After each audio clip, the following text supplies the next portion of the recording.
మాస్టర్బ్యూషన్ సిరీస్లో ఈరోజు last day. ఏంటి మా చూస్తున్నారు? మోటివేషన్ కావాలా?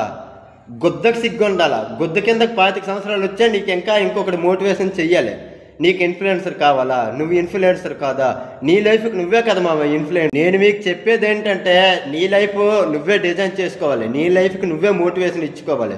ఎందుకంటే ఇన్ఫ్లుయెన్సర్ నీకన్నా ఎక్కువేటి మావా. నువ్వే ఇన్ఫ్లుయెన్సర్ అవ్వు. నీ లైఫ్కి నువ్వే ఇన్ఫ్లుయెన్సర్ అవ్వు. నీకు ఇంకొక ఇన్ఫ్లుయెన్సర్ అవసరం ఏముంది? నువ్వు ఇన్ఫ్లుయెన్స్ చేసుకోలేవా? నీకు నువ్వు మోటివేట్ అవ్వలేవా?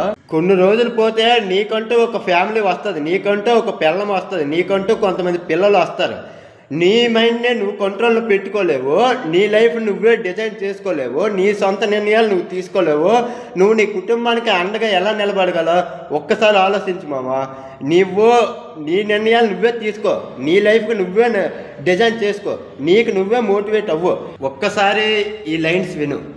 ఎవడైతే వాడి లోపలి కామాన్ని గెలవగలడో, ఎవడైతే ఎంతటి సమస్యనైనా ఒంటరిగానే ఎదుర్కోగలడో, ఎవడైతే నమ్మిన దానికోసం వాడి నిండు ప్రాణాన్ని కూడా లెక్క చెయ్యడో, ఎవడైతే తన బలాన్ని అనవసరంగా ఉపయోగించడో, ఎవడైతే తన గుండె తెగుతున్న చిరునవ్వు చెదరనివ్వడో, అలాంటి వాడి ముందు ముల్లోకాలనేలే భగవంతుడైనా సరే మోకరిల్లక తప్పదు.